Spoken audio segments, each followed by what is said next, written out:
This conference will now be recorded. So did we complete the sampling variation? So did we complete this?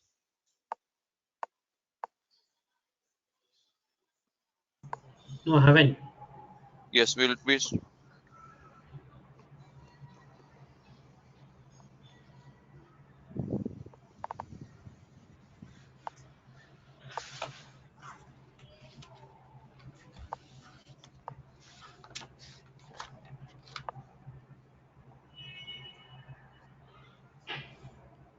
We did until normal probability plot.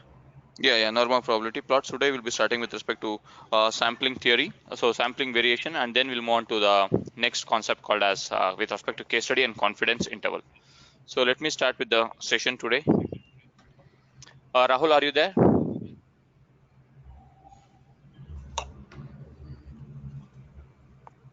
Okay, fine. So first concept is called as your sampling variation. So if you have 100 people, or let me just choose it as, let me choose it as 100 as your population. If 100 students average score, first student, second student, third student, fourth student, fifth student, so if 100 students average score is 68.5%, all the 100 students result is average is 68.5%. If this is your population, if this is your population, will your sample, if I choose 5 students from this first 5 students, and again I'll choose some other 5 students, like for example register number 1, 2, 3, 4, 5. Okay, and one more sample as another 5 students, as second 5 students I'll be choosing it as register number 11, 15, 18, 25, 30. Will first 5 students average will be same as your second 5 students? Yes or no?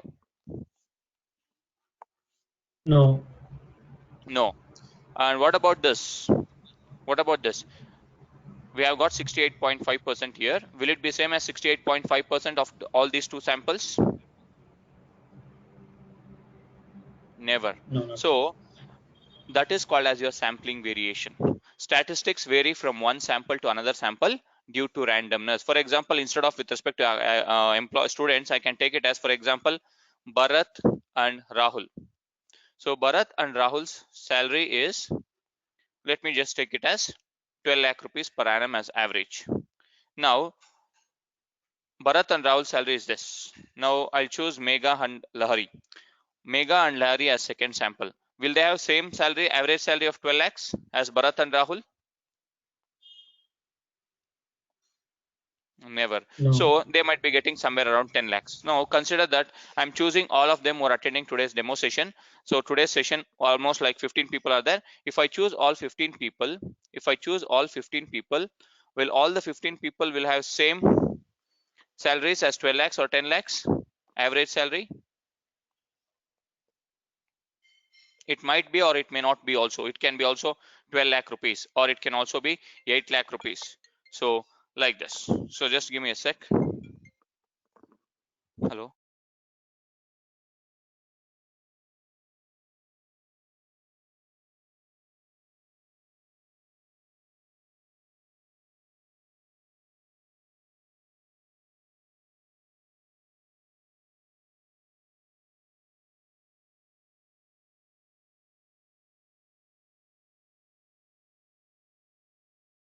So it says that statistics vary from one sample to another sample. For example, if you choose multiple samples, statistics means your mean or median or mode from one sample will be varying from one sample. So S1 sample will not be same as S2, S2 will not be S3, and S3 will not be same as your S4.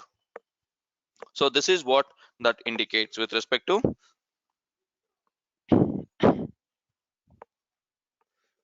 Now coming to the second point, a population of 1 lakh people has an average IQ of 100. It doesn't mean that if I choose multiple samples, this is your population. Let me just choose this as population, and population average IQ of 100. So average IQ is 100.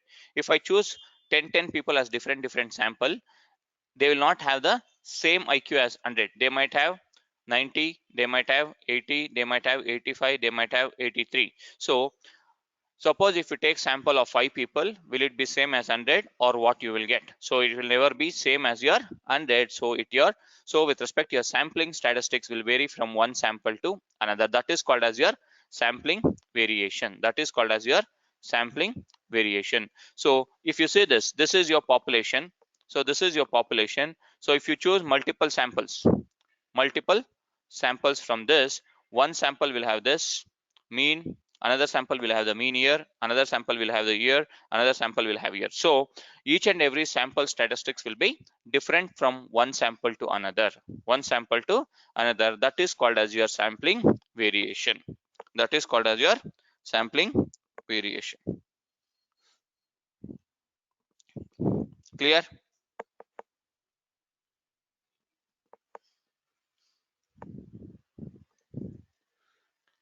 Okay, now moving to the next question. So I'll be asking you a question. I want your answers. Yes, Rajiv.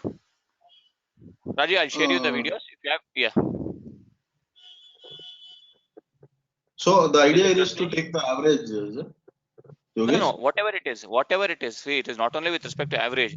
If you take anything, see, consider this as your. So consider that now in my session today we have 15 people. 15 people. So 15 people's average salary I'll calculate. I'll be getting it as 7.3 lakhs. Okay. And if I take, this is your average. This is your median. Median will be 6.8 lakhs. Okay. I'm taking it as median is 6.8 lakhs. I'm going to get standard deviation as 3.5, for example. Standard deviation as 3.5. All these are nothing but your statistics, right? All these are nothing but your statistics. Out of these 15 people, I'll choose 5 each 5 as into different samples. Each 5 people into different sample. 5, 5, 5. So 5, 5, 5. If I choose them, so I'll be getting first 5: Bharat, Manjunath, Rakesh, Rahul, Ratnesh, Imran, Lahari, Megha, Sanjay, and Ranjini. Like this, if I choose remaining 5 people, their average, their median, their sigma, whatever it is, whatever the mathematical calculation we do, first moment, second, third one, fourth moment, everything will not be same as your population. And also one samples, second samples, third samples with respect to the statistics will never be same. That is what is called as your sampling variation. Irrespective of anything, it will never be same as your one sample to another. That is what is called as your sampling variation. See, you can see the first point. Statistics vary from sample to sample means statistics is not only for average. It can be mean, median, mode, standard deviation, variance, range, anything. It can be anything. So statistics is nothing but it will be varying from one sample to another sample due to randomness. If you combine 3 samples, it will be matched to the whole population. Obvious, right? If you combine all the samples, obviously 5 people here, 5 people here, 5 people here. So totally there are 15 means it will become same, right? See, what is the use of combining this? No, to make sure that is value matching. No, you see, first of all, you should not match. See, obviously you are taking 5, 5, 5 from this only. What is that you want to make sure? It doesn't make any sense. It doesn't make any sense.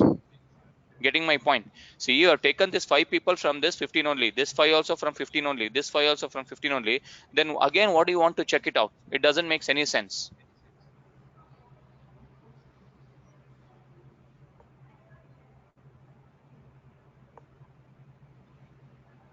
Now my question is this one. First question is, what is the probability of a student scoring 65.5% in the examination? First question.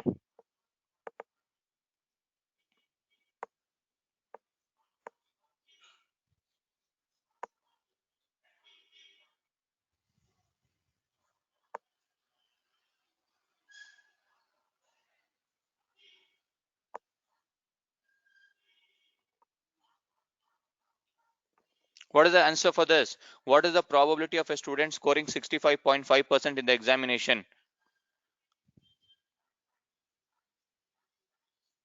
0.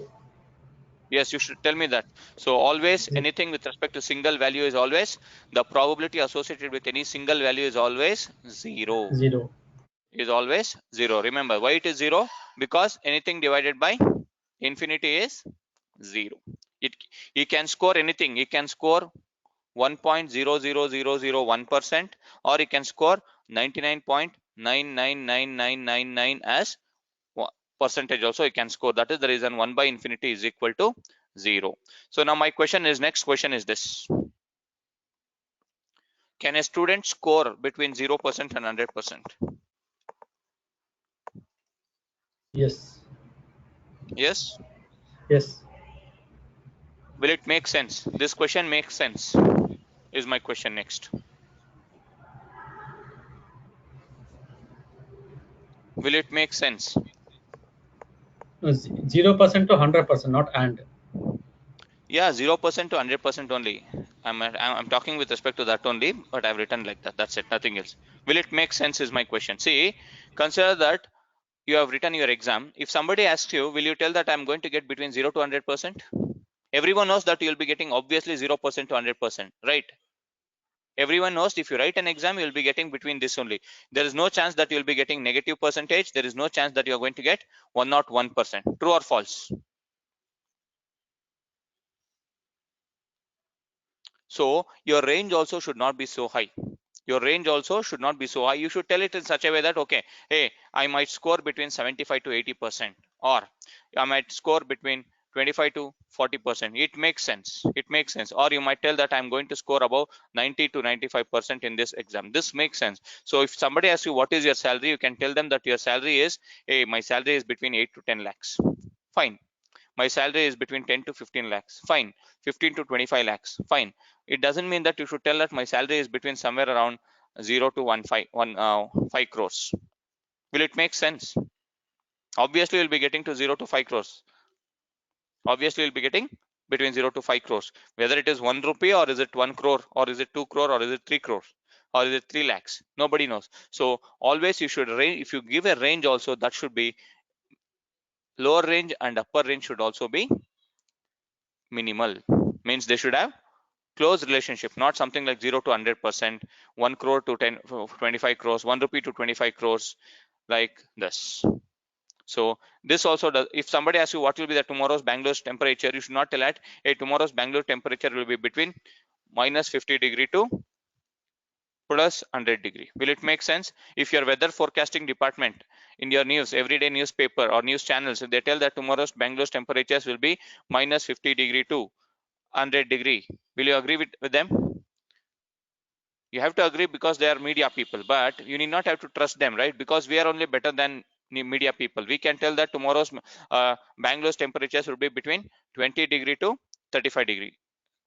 This makes sense. This makes sense. Rather than telling it as minus 50 to plus 100 degree, this makes sense. So why do I need to watch then weather forecasting news if they are telling in such a way? So that is the reason your lower range and upper range also should be close to each other. It should not be too much varying. So that is what is the point. That is called as your confidence interval part. Confidence interval. So now important question with respect to your confidence interval. So I'll just write down. See, very important topic you should understand.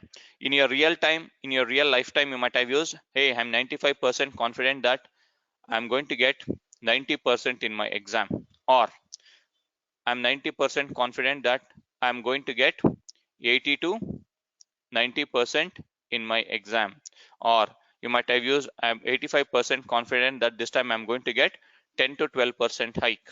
Yes or no? Haven't you used this term called as 90%, 95%, 85% confident? Yes. Yes. But what about remaining? If you are talking with respect to 100%, what about remaining 5% from this? What about remaining 5% is my question.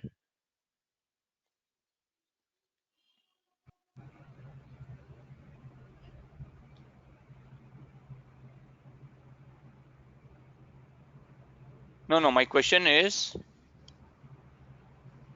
I'm going to tell that I am 95% confident that I am going to get between 90 to 95%. But what about that remaining 5% out of 100% is my question. Not no. Hmm? A tolerance 5 variance at the moment. 5% variance, less than that range. It can also be greater than that range also, right? You might get greater than 95% or less than 90%. So another 5% chance that you may get less than 90% or greater than 95%. Greater than 95%.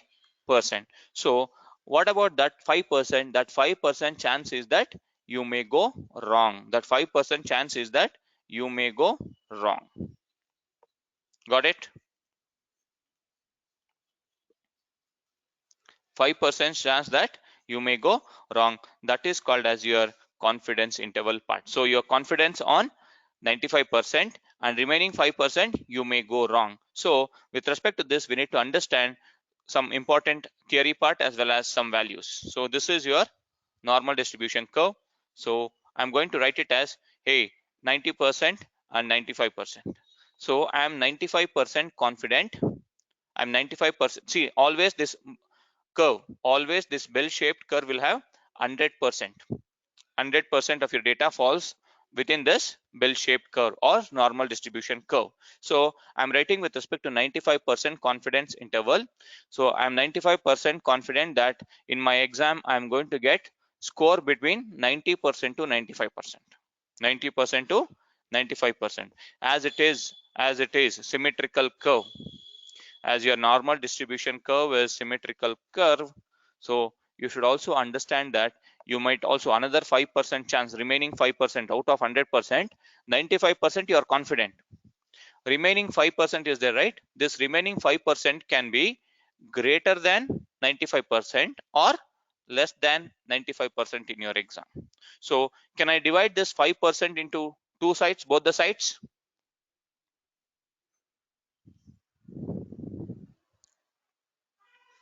There is a chance that you might get more than 95% also and less than 90% also. So remaining 5% I can split on both the sides. I can split on both the sides. So that is called as your 2.5% on either side.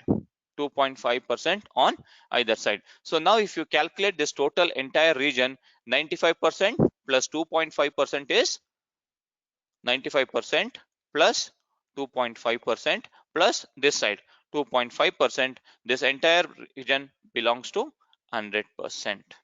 This addition of all those things belongs to 100%, but you are only confident on 95%. You are not confident on this 2.5% and 2.5%.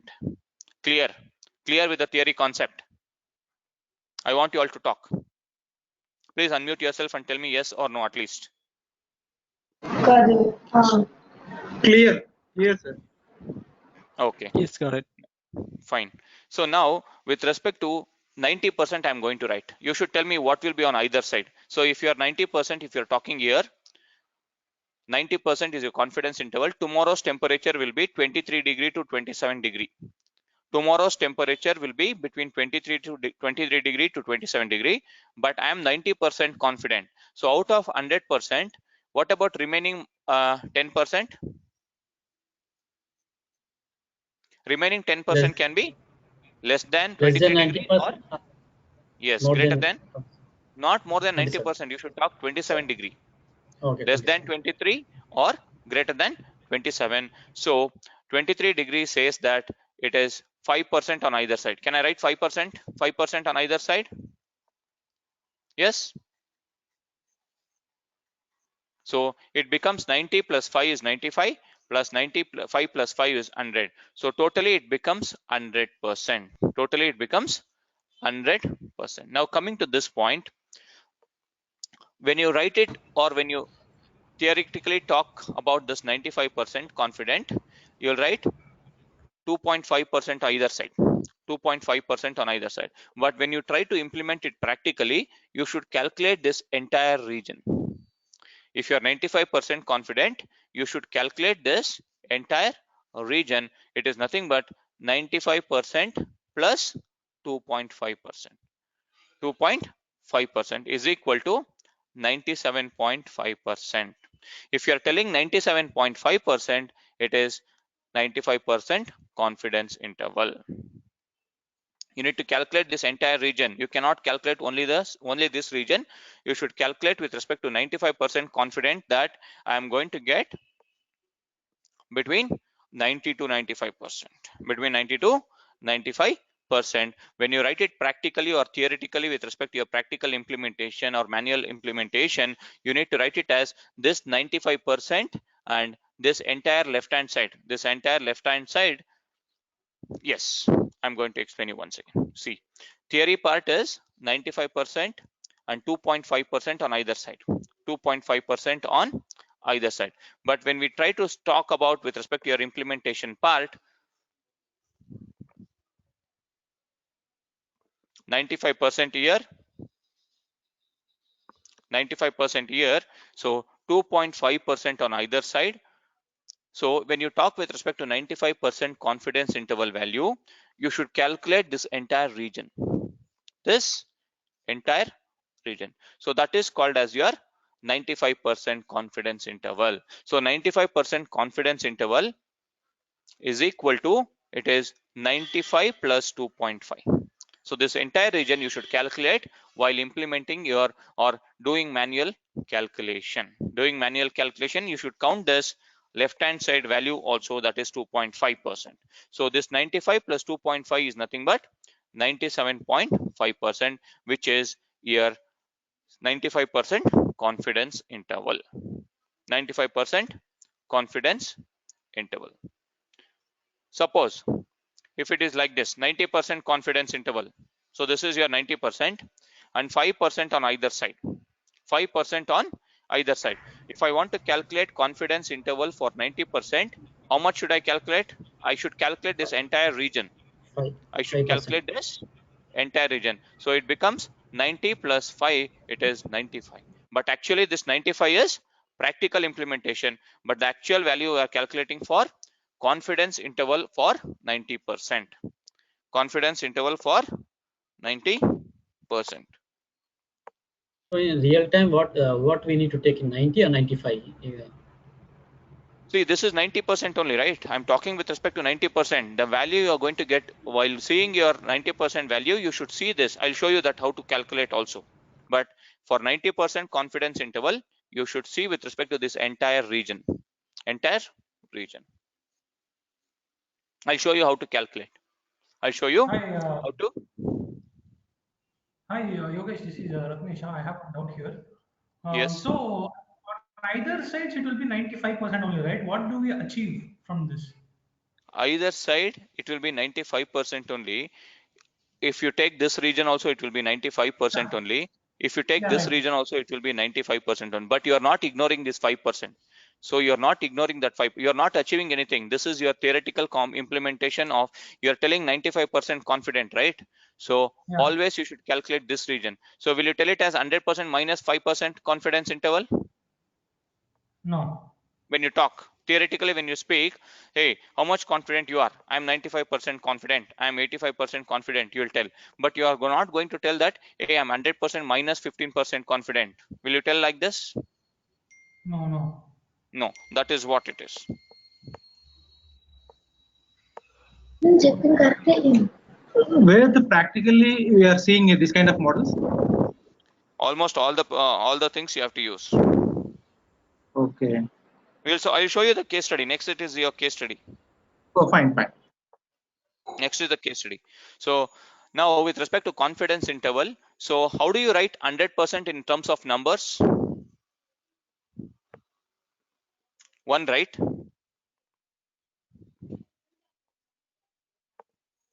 1. So if you write 1, it is 100%. So with respect to 95% confidence interval, if you want to calculate 95% confidence interval, as I told you that it is 95 plus 2.5. How do I write? 95 plus 2.5, how do I write? 0.97. Yeah, 0.975. See, there is 0.975. So your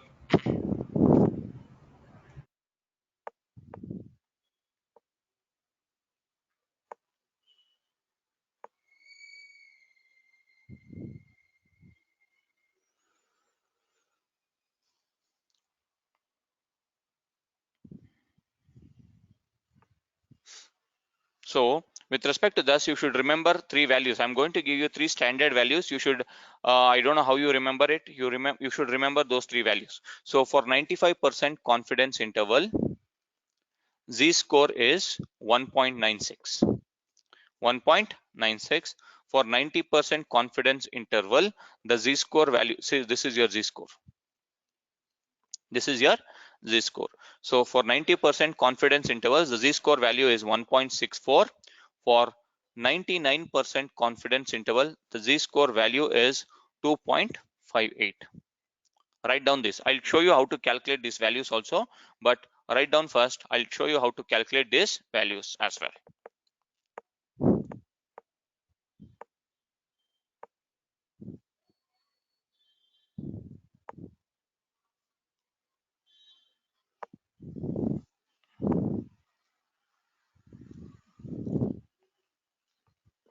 Why I'm telling to you to remember these three values is 90% of the projects what we work on real time is will be with respect to 95% confident or 90% confident or 99% confident. Suppose if somebody asks, hey, what is the confidence interval for 95% value?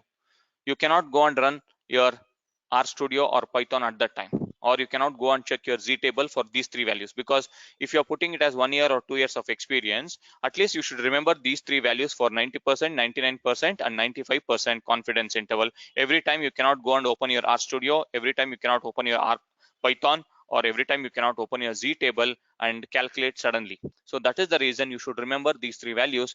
For 95% confidence interval, it is 1.96. For 90% confidence interval, it is 1.64.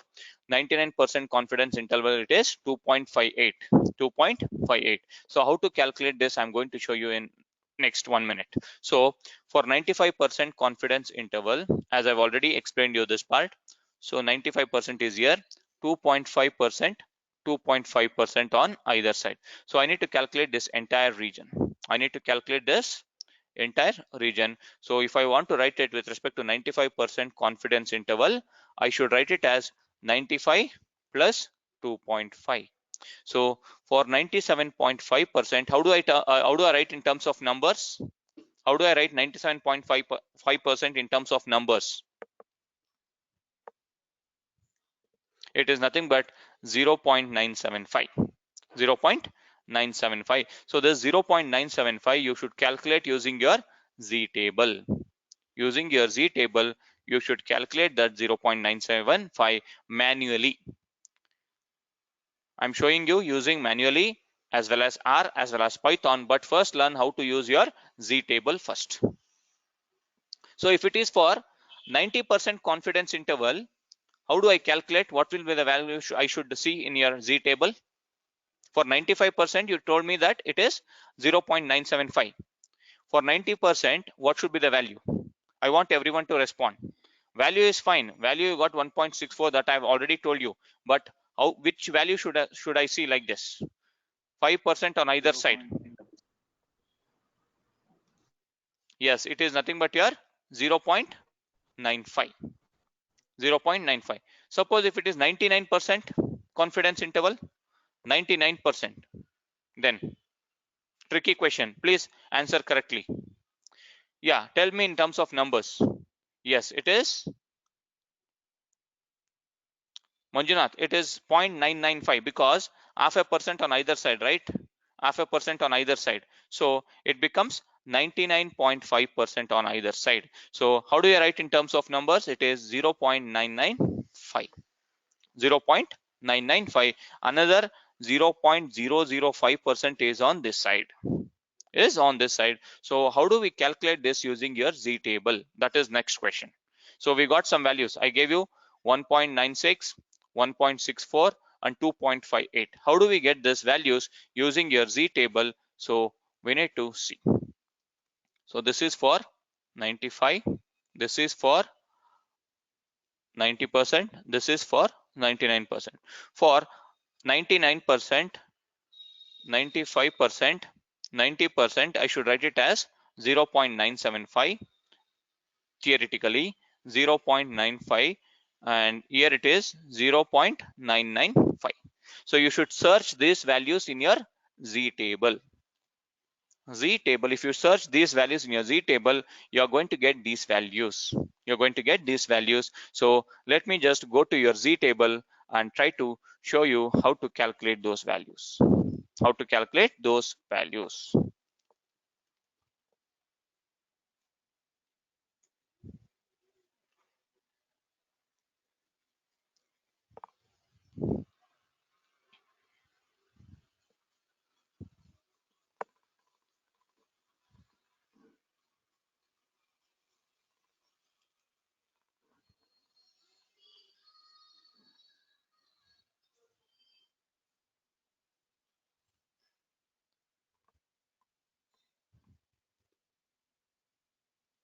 So just type it as z table. So I'll just rub this whatever I've written. So just remember, for 95% it is 0.975, for 99 it is 0.995, and for 90% it is 0.95. 0.95.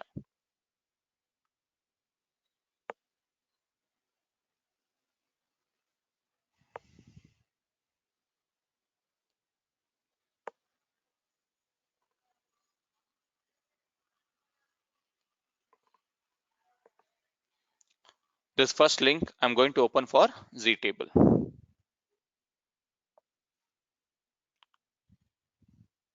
This is your manual calculation by using your z table.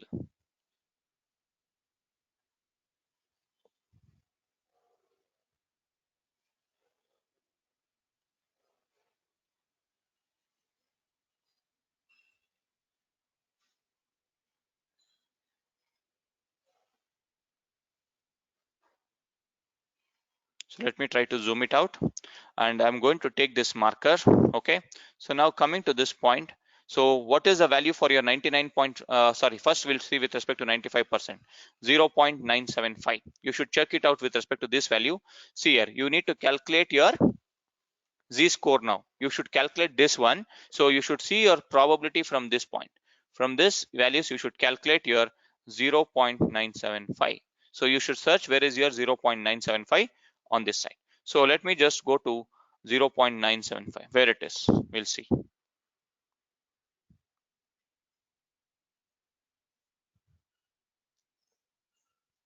You're able to get this, see this? I'm highlighting this. 0.975, which column it is? Sixth column, and which row it is? 1.9. So it is 1.9 here, and here it is 6. So 1.96 is the value for your 95% confidence interval. Z score is 1.96. Clear for everyone how to see your Z table? You should see your probability value, that is I'm 95% confident. So with respect to 95% confident, either side is 2.5%. So 95 plus 2.5% is 97.5. How do I write in terms of numbers? It is 0.975. So 0.975 is here, and the probability and with respect to your Z score value is, you should see with respect to this column and this row, it is 1.96. Clear for everyone? Yogesh, Yes. 0.975 you are looking, but how you make sure that we should go look in the 0.6 column? On the above, you can able to see here. Yeah, I'm so highlighting. how we need to find out, actually we should search in the 0.96 column. See, it is, see, okay, fine. Your question has got, how do we research this 0.9750, right? So Yeah, just go to Control F and type it as 0.975. oh, Okay, just cite it. Okay. search it out. Wherever it displays that particular row, you should go and you should see. Because I saw you're going with a column, so No, the no. 0.6 See, you identified them. see, for me it is 0.975 is here. See, I'm going to Yeah. search it out here. See, I got it here. I got it here. So with Okay. respect to that one, you should see which particular column is that.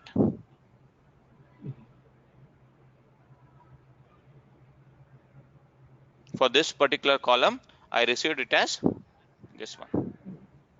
0.6.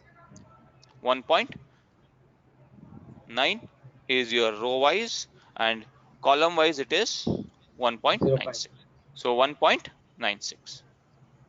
It is not So 0.6. You should read in this way: 1.9, 1.90 plus 0.06. How much it is? 1.96. Clear now? oh, okay.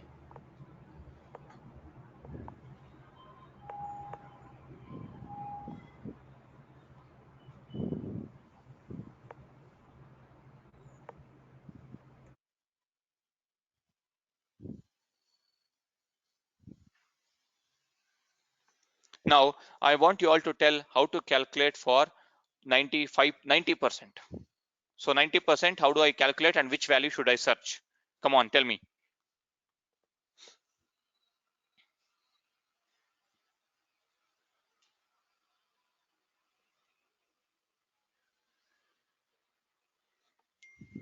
0.95. So which value should I search?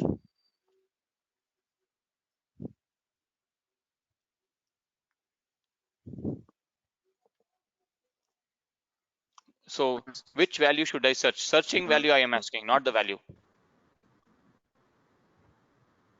It is 1 point, not like that. I'm asking with respect to 90% confidence interval. Either side it is 5%, 5%. I should search for 0.95. So you should search for 0.95. Where is the value? So let me just search where is your 0.95. See, exactly I don't have 0.95. Yes. 0.9505. Yeah. See here, because we don't have exactly 0.950. You should have 0.950 because it is 95%, right? So we don't have exactly this. So you can choose the nearby value. See here, 0.95. Okay, either you can choose this or you can choose this, because we don't have exactly 0.95, right? So that is the reason. Either of these two you can choose which row it is, 1.6 and it is your 1.64. We'll go with respect to 1.6. 1.60, 0.04. It is 4, 6, 1.64. Clear? For example, if I use 9505, then why I 0.6 1.65. my You are result going to will get, not that's it. be in 1.6. You'll be getting 1.65. That's it. There is no, see, there is negligible difference between, because you can take this or this. It's up to you. As this both are close to each other, you can take with respect to those two.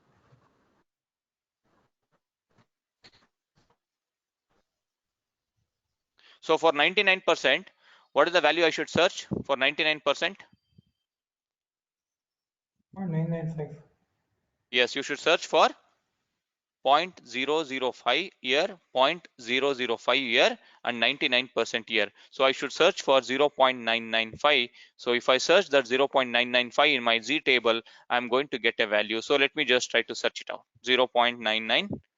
See, here also you don't have exactly 0.995. Either you can choose this or choose this. So we'll go with this. So it is your 2.5 and it is your 2.57 something.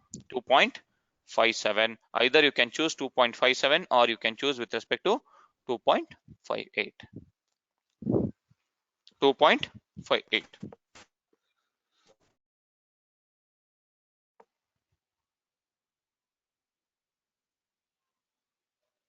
Clear for everyone? So if you couldn't find, you need to do plus or minus 1 you need to. Yeah, plus or minus 1. See, it is not only with respect to plus or minus. Here it is plus or minus 0.5 also, right? See, if you see this 95.05, 94.95, it is close to, in between these two, you can choose either this or this. Here also it is between 49 and 51. So either you can choose this.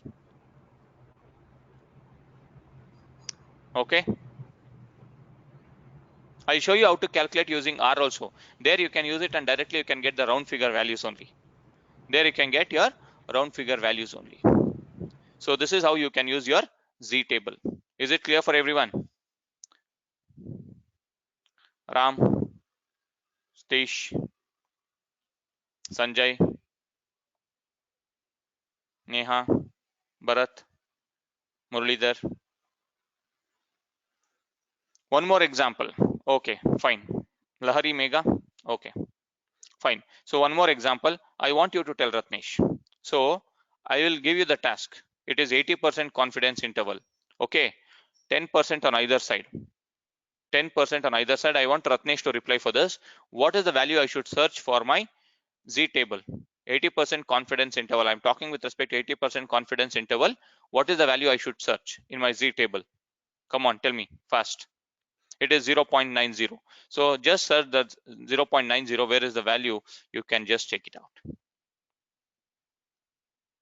You can take this value because it is 9015 and it is very close to this. You can tell it is one. See, no, Muralidhar, you are doing a mistake. You are not just seeing 1.3. You should also, okay, you can see with respect to this one. See, if you go to 1.3, it is 9032. So rather than that, go for your closest value.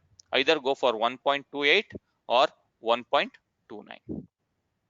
See, this is closest to this one, so you go for this one.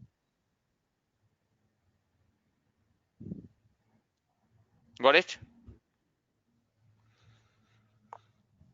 Okay, so now coming to your case study. So please try to understand what is the case study is all about. So now your real-time implementation comes into picture. So I want you all to, I'll show you the case study. You should tell me what is this case study. I'll give you 5 minutes of time.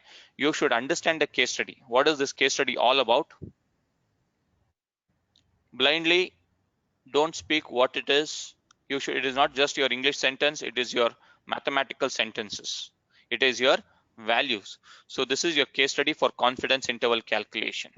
Confidence interval calculation. So try to read this. You should tell me what is this 50,000, what is this 200, what is this 1650, what is this 1987, what is this 1500, and what is the business objective.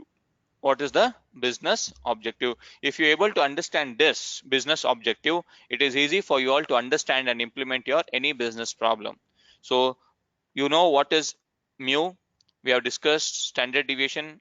This is your sample mean, this is your population mean, this is your variance, this is your standard deviation.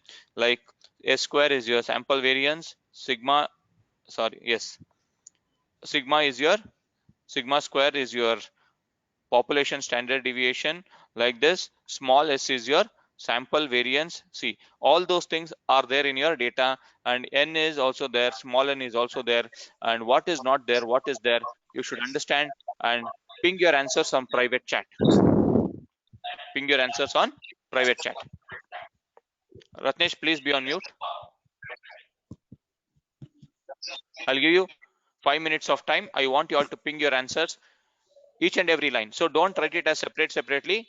Write 5 lines. What is 50,000? What is 200? What is 1650? What is 1987? What is 1500?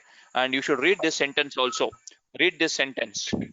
And along with that, I'm going to pick randomly and ask you to explain what is the business objective. You should tell me what is the business objective.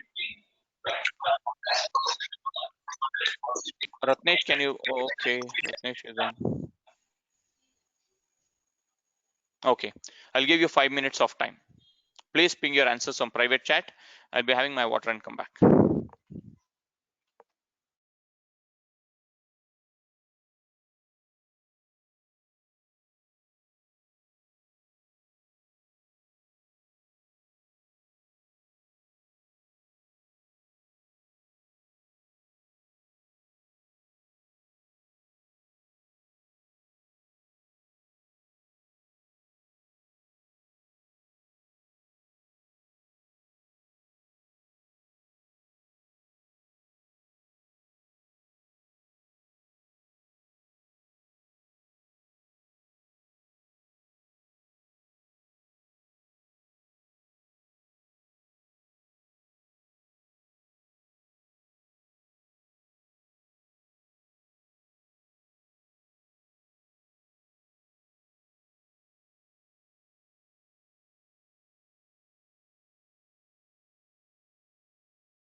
Can you tell me the answers? Okay. Let me choose. Bharat, can you explain me what is the business case?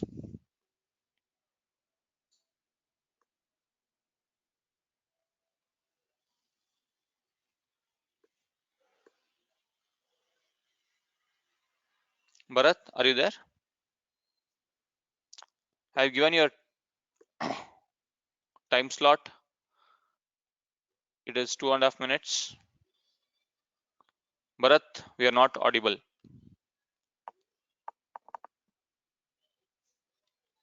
Okay, fine. So tell me, okay, fine. Rakesh, are you there? Yeah, Yogesh. Yeah, Yeah. Yogesh. Can you explain me the business case all about? Okay, the bank is trying to find out what will be the average balance once they launch the card to all the database. I mean, to all the Okay. customers that the bank is having. Okay. Okay, so Mhm. from their survey that they Mhm. conducted on 200 customers, Mhm. they were able to find that average was about 1,650. Average about what? The average balance maintained by the cardholders. By the card holders. Which card holders is my question. Uh, oh, that is so among 200 customers, we need to find out that how much. Yes. See, this average balance maintained by these in the sense what? This means who is my question. You're getting my point, right, Rakesh? We have Yeah, yeah. mentioned average balance maintained by these. Who are those these? New card is fine. New card is fine. Correct. But what about these? Rakesh. So these are nothing but your 200 customers. See here, 200 customer average balance maintained by 200 customers is $1,650. Now, go ahead, Rakesh. Then, Yeah. So the standard deviation they have mentioned is dollars 1987. okay, $1,987. Fine. I didn't understand this. Assume that the population standard deviation is from the previous launches, meaning to say they had similar launches before. Yes. From that, they were able to sample variation or whatever, and they were able to find out that $1,500 was the standard deviation among those Yes. samples. Yes. Yes. So, what about the last statement? What about the last statement? What we can say about the average balance that will be held after a full-fledged market. So among the 50,000 customers, Mhm. so if they launch it in a full-fledged way, that is that is taking into consideration majority of these 50,000 customers are enrolled into this program, Mhm. or they accept the card. Mhm. So what is the average balance they would maintain? Okay. Fine. So now my next question is for uh, yes, I was supposed to ask Manjunath only. Correct, correct, Manjunath. Answer is correct. But let me go back to somebody else. So now, coming to Imran. Imran, are you there? So Imran, what is this? What is this 1650?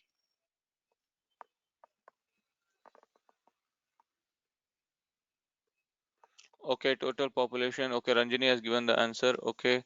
So come on. Imran, are you there? If not, I'll just move on to others. Yeah, you want. Okay. Imran, tell me, what is this? What is this $1650? Actually, Yogesh, I lost the internet right now for Okay, 5 fine. minutes completely. I'm not explaining. I'm asking you the question. I'm asking you the question. So can you tell me, No, Rahul? no, I didn't. Oh, you did not go through this case study. Yes, yes. Okay, fine. Rahul. Rahul says mean.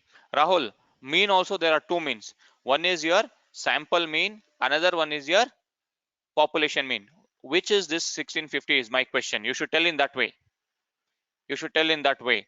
Rahul, you're wrong. Rahul, you are wrong. This is your sample mean. So this is your sample mean because, so let me explain you the case study. So let me explain you the case study from the starting. So you'll not be having any doubt with respect to the case study. So consider that bank want to launch a new credit card. Bank want to launch a new credit card to all its 50,000 customers. All its 50,000 customers. So this 50,000 is nothing but your capital N. Capital N is nothing but your population. But before launching it for all the 50,000 customers, they want to identify with respect to do some market research, and they want to come back with respect to those case studies. So profitability of the card, if they launch this credit card, profitability of that credit card depends on how much is the average balance based on those particular card holders maintaining. Based on that, they will be able to get some profit.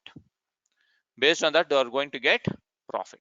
So they have to launch this credit card. Instead of launching for 50,000 customers, they're launching it for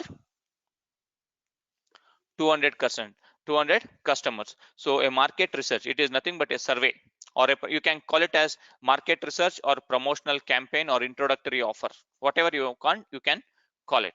So initially for introductory offer or your promotional campaign, the market research campaign is launched in which about 200 customers out of this 50,000 customers, they are identifying only 200 customers. So these 200 customers are nothing but your sample. That is nothing but your sample. That is your small n. So if you talk with respect to capital N is your 50,000, small n is your 200. So now coming to this sentence. So average balance maintained by these in the sense 200 by 200 customers is $1,650. This $1,650 is not your population mean. This is your X bar. Sample mean is nothing but how much? $1,650. $1,650. And the standard deviation of these 200 customers is how much? 1987. What is the standard deviation denoted by? Is it your population or sample? Sample. So what it is denoted by? Sample. Small Yeah, n. sample, it's fine. It is your S, right? You should tell it as with respect to S or S square. So it is your small s. Small s is nothing but $1987. $1987. Now, coming to this last statement, assume that the population standard deviation is $1,500 from previous launches. Before launching this credit card, consider that we are in 2018. Before launching this card in 2018, in 2017, they might have launched some credit card. So that particular launch previous year credit card launch standard deviation is how much? Sigma is how much? See, this is your sigma because it is your population. Assume that the population standard deviation is $1,500 and standard deviation for sample is S is $1987. $1987, and this $1,650 is nothing but your X bar. X bar is $1,650 and capital N is 50,000. Small n is how much? 200. So this is your data part. So now last sentence statement. What we can say about the average balance that will be held after a full-fledged market launch? What is this? What do we need to identify?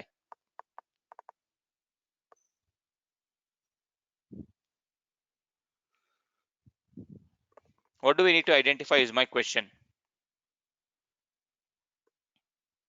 Ram, can you tell me? If you implement for the total 50,000 customers, Mm-hmm. so what is the average balance they need to maintain? Yeah, that is what you are reading. That is what you are reading. But I want to identify with respect to the symbol. What do we need to identify? Mean. Which mean? That is my question. See, 50,000 mean is population. sample. Yes. What it is 50,000 denoted population. by? What it is Capital N. denoted by? Huh? What it is denoted by? Mu. Yes, you should identify mu, not capital N. Mu is equal to question mark. So you should identify, if you launch it for all the 50,000 customers, what will be the average balance of this 50,000 customers? It is nothing but your population mean. Population mean is denoted by mu. So we need to identify this. Mu is equal to question mark. Is it clear for everyone now? What is the case study and what are these values?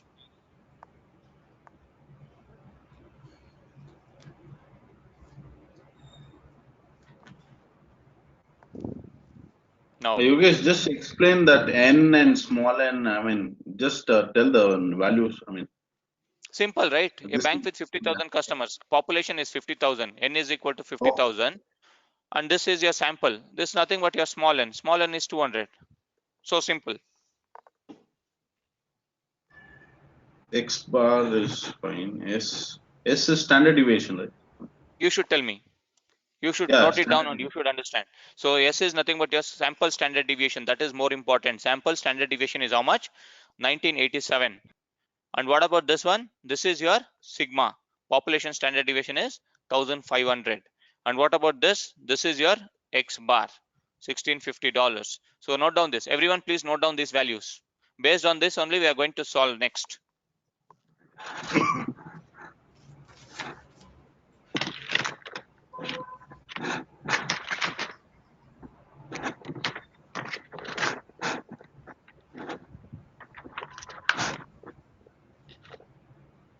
sample.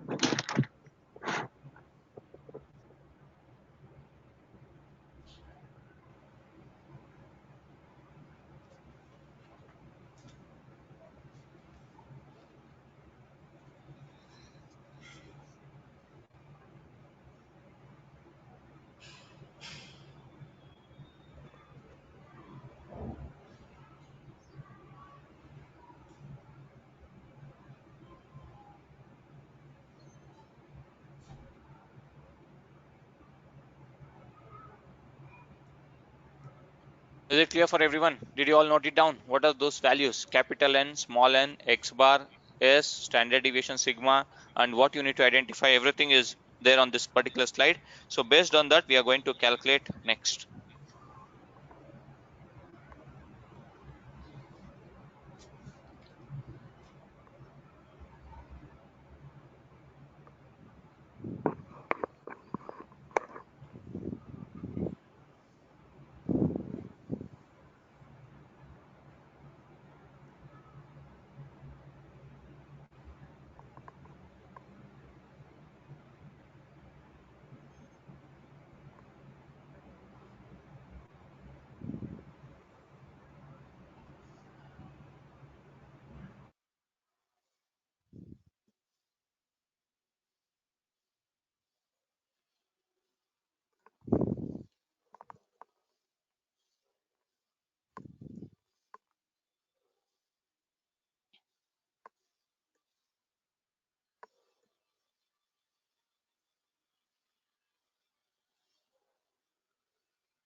So next question is like this: interval estimates of parameters. So try to understand what it is.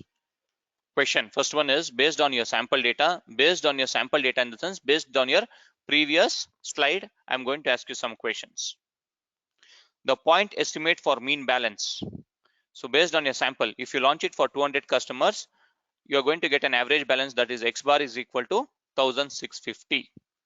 Out of 50,000 customers, we have chosen only 200 as your sample.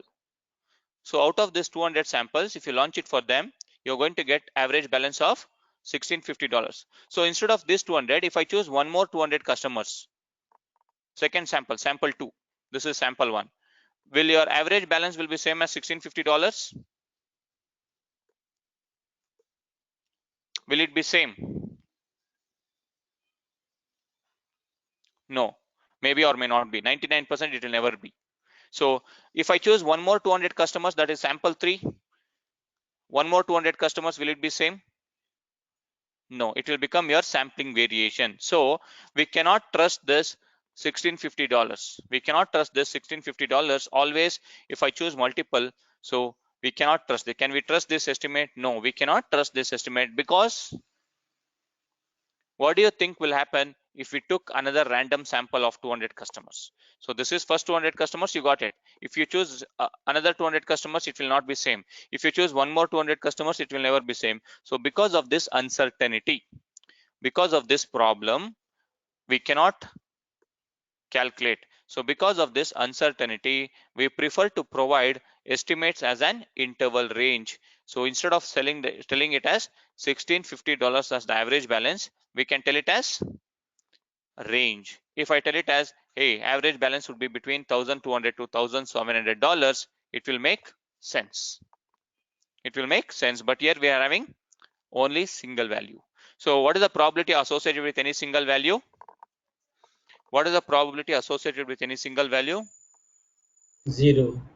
0. So 0. always, yes. So we should not always go with respect to single value. Always we should go with respect to your range, $1,350 to $1,800. It makes sense. It can be $1,350.1 or it can be $1,799.9999. So it can be anything in between these two values. Anything it can be between these values. So always you should go with respect to range.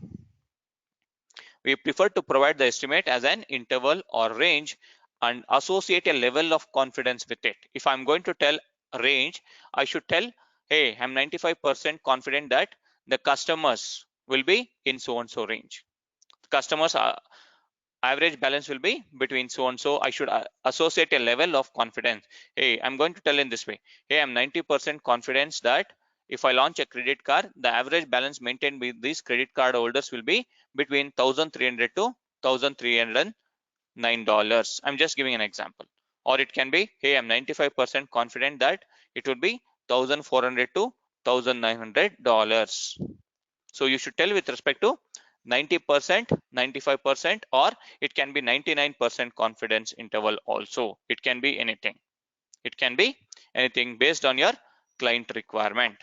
Based on your client requirement. So apart from that client requirement, if your client doesn't mention, the default value you should always go with respect to is 95% confidence interval. If your client don't mention it, you should go with 95% confidence interval. If your client mention it, you should follow their confidence interval.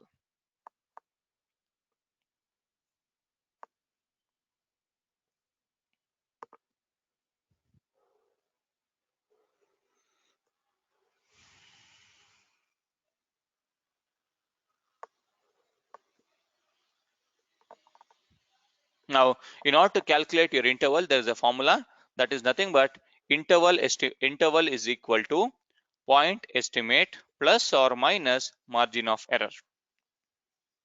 Margin of error. So you know what is this point of estimate? Point of estimate is nothing but your sample mean. We have already got this as point estimate. We need to identify mu.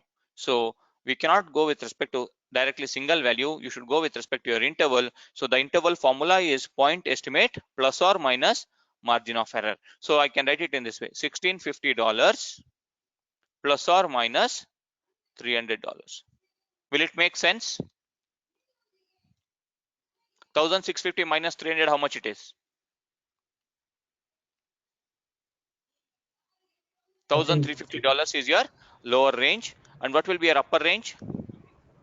1650. 1,650 is already there, plus $300. 1,650 plus 300 is your upper range, and 1,650 minus $300 is nothing but your lower range. Clear? So this is called as your plus or minus $300 is called as your margin of error. Margin of error. You can take 200 or 100 also, no? No, you can take it, but you cannot take it randomly. We need to calculate this also. We need to calculate this also.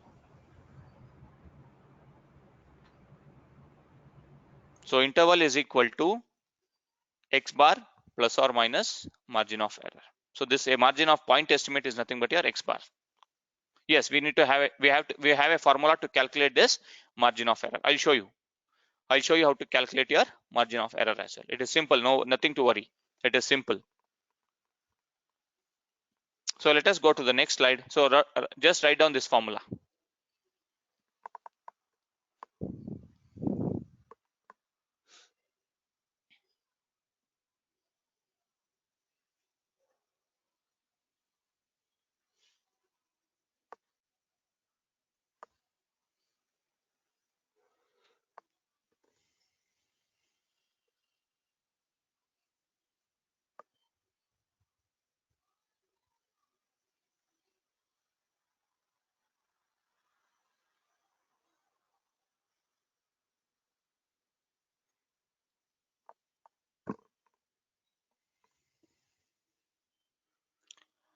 I explained you, Lahari. This part I've explained you how to get your confidence interval for different ranges. I gave an example for 99%, 95%, and also I showed you for 80%, and also I showed you for 90% also. I showed you how to calculate your values using your Z table. Go through the video once again. If you don't understand, you can ping me on personally on my WhatsApp.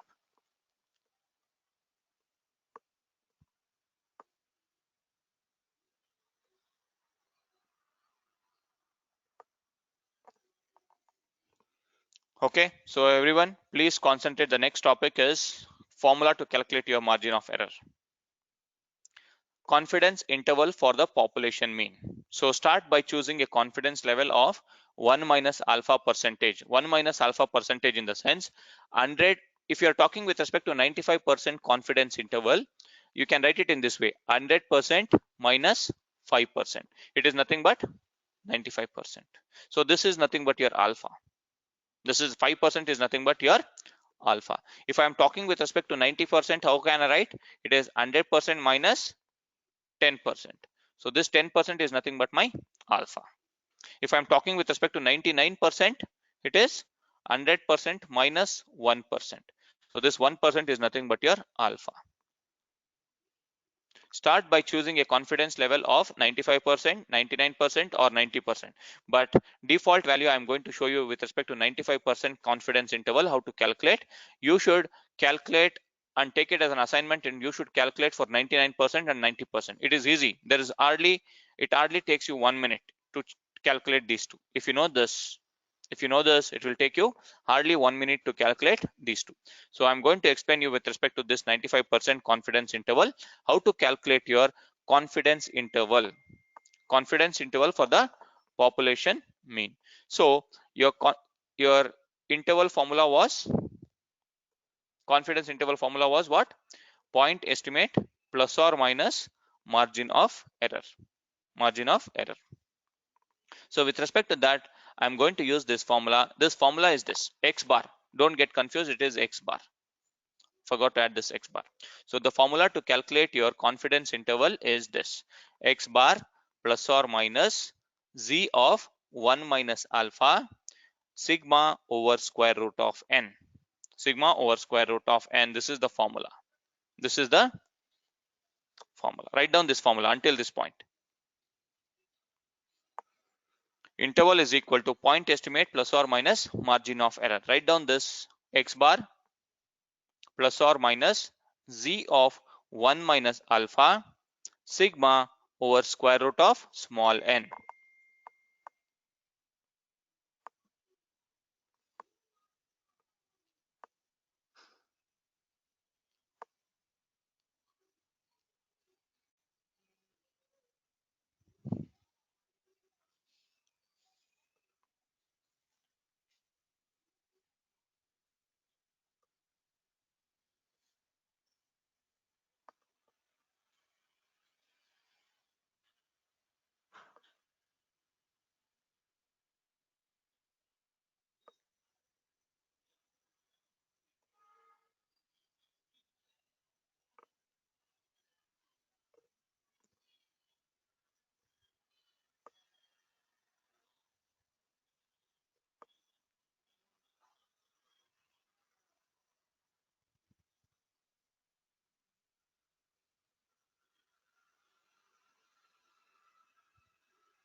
So with respect to this, you know what is your X bar. What was the X bar value?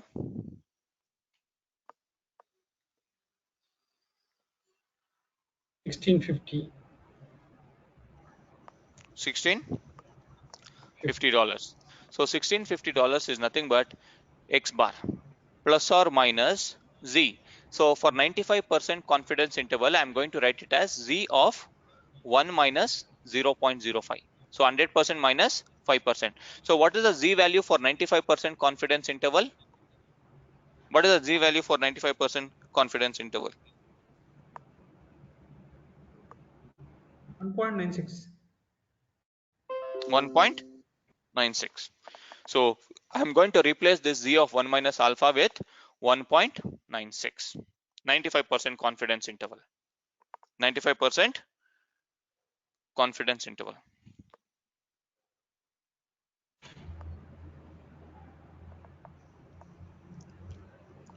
Into what is your sigma from your data? What is your sigma? 1500. Is it 1500 or 1987? There is small s and also sigma. I'm asking with respect to sigma. Sigma is your population standard deviation. What it is? What it is? $1,500, right? So $1,500 divided by square root of small n. What is small n? 200.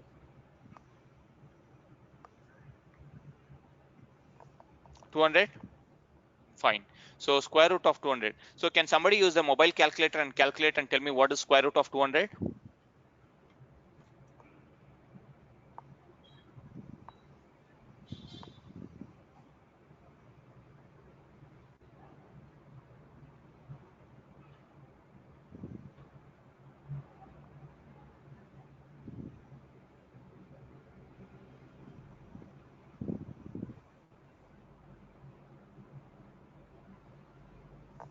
$14.142. So I can write it in this. Instead of this, I am going to write it as 14.14. So how much is 1500 divided by 14.14? 1500 divided by 14.14.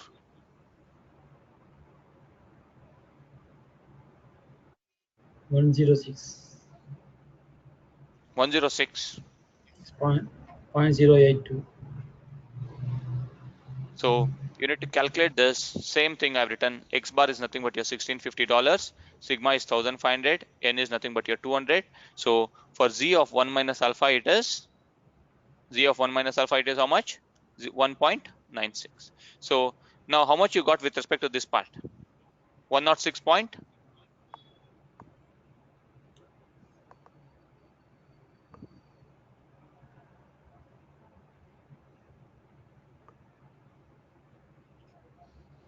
One not 6.08.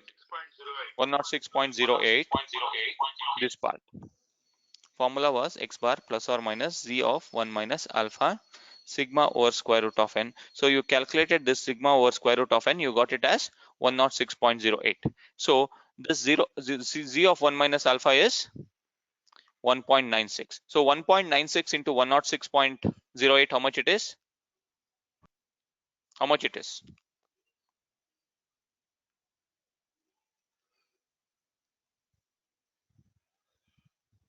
How much it is?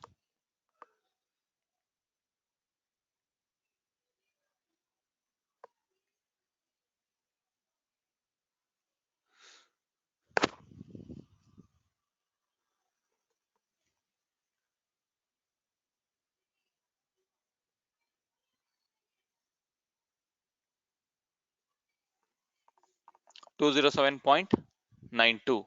Okay, let me put it as 207, round figure. Okay, 207. So what will be your plus or, see, this is your point estimate plus or minus this 207.9 is nothing but your margin of error.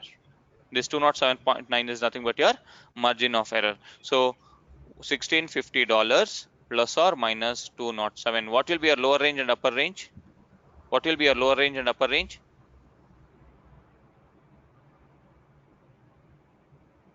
So this is your 1442 or 1443. lower range, upper range 1650, 1750, 1850, 1857, 1857. So this is your range. So if you launch it full-fledged, if you launch it to the all the 50,000 customers, all the 50,000 customer, if you launch a new credit card, so the average balance maintained by those 50,000 customers will be between this lower range and upper range. Clear? Is it clear?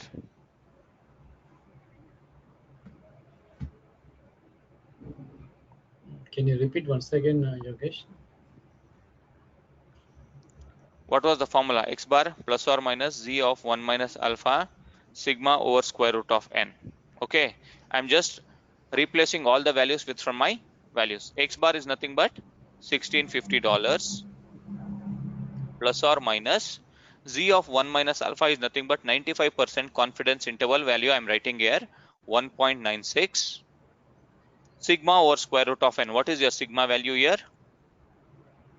$1,500 divided by square root of n. N is nothing but your 200, square root of 200.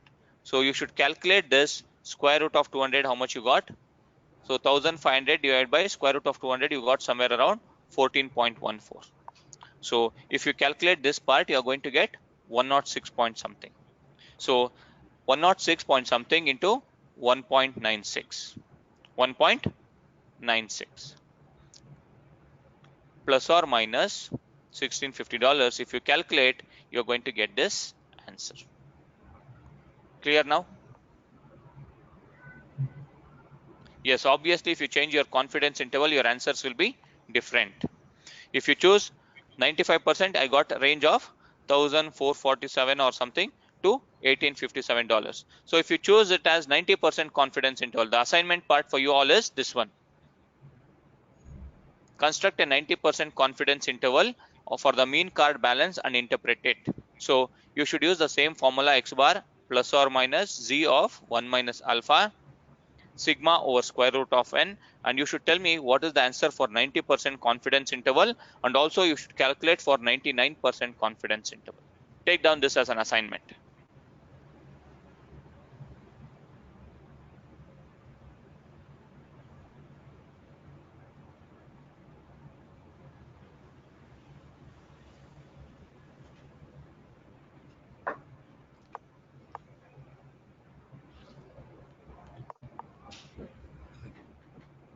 And I think you have my numbers, right?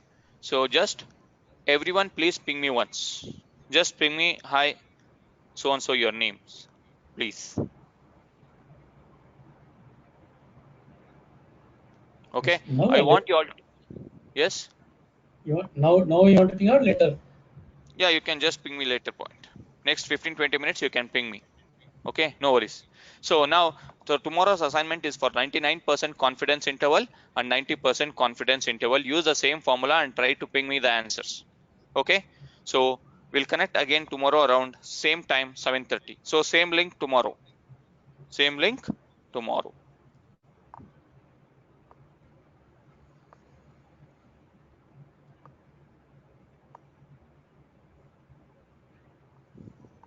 Thank you all. Good night. And 7:30 p.m. batch can disconnect, and 9 p.m. 9:15 Kushbu, Praveen, I'm going to connect once again, reconnect. Please join after 10 minutes. Okay, thank you all. Good night. I want you all to calculate the answers for 99% and 90% confidence interval.